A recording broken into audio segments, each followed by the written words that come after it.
போற்றுதலுக்கும் வணக்கத்திற்கும் உரிய பெருந்தலைவர் எங்களுடைய தாத்தா காமராஜர் அவர்களுடைய நினைவை போற்றுகிற நாள் இன்று. தொட்டனை தூறும் மணற்கேணி மாந்தருக்கு கற்றனை தூறும் அறிவு என்று தமிழ் மறை போதிக்கிறது. கற்றவருக்கு சென்ற இடமெல்லாம் சிறப்பு. கற்கை நன்றே கற்கை நன்றே பிச்சை வீணும் கற்கை நன்றே என்கிறார் அவை பெரும்பாட்டி. எழுத்தறிவித்தவன் இறைவனாவான் என்பது தமிழ் மொழியில் இருக்கிற தலை சிறந்த தத்துவம். அப்படி என் மண்ணின் மக்களுக்கு எழுத்தறிவித்த இறைவனாக இருக்கக்கூடிய ஐயா பெருந்தலைவர் காமராஜர் அவர்கள்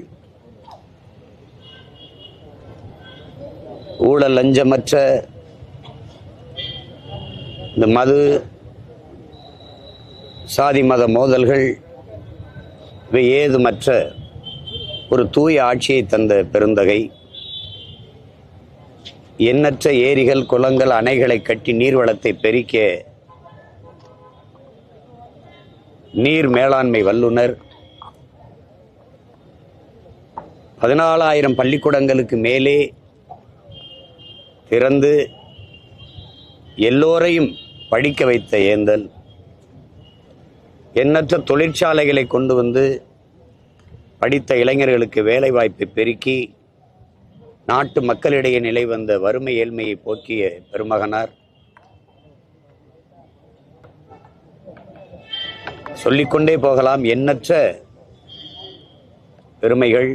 இப்படி ஒரு தலைவன் இந்த நிலத்தில் பிறந்தார், வாழ்ந்தார் என்று இன்றைய தலைமுறை நம்ப மறுக்கிற அளவிற்கு வாழ்ந்து மறைந்த ஒரு மகத்தான தலைவர்.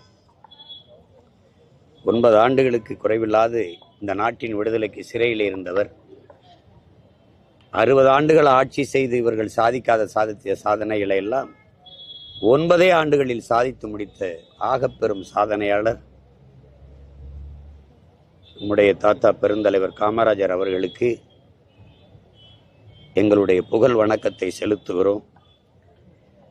எவ்வளவு உள்ள தூய்மையோடு இந்த மண்ணுக்கு மக்களுக்குமாக நேர்மையான் என்று உழைத்தாரோ, அரும்பாடு ஆற்றினாரோ, அதை போல ஊழல் லஞ்சமற்ற உண்மையும் நேர்மையுமான ஒரு எளிய நிர்வாகத்தை அவர் வழி வழியே வருகிற வீரத்தமிழ் மானத்தமிழ் பிள்ளைகள் நாங்கள் இந்த நிலத்தில் கொடுப்போம் என்கிற உறுதியை இந்நாளில் ஏற்கிறோம்.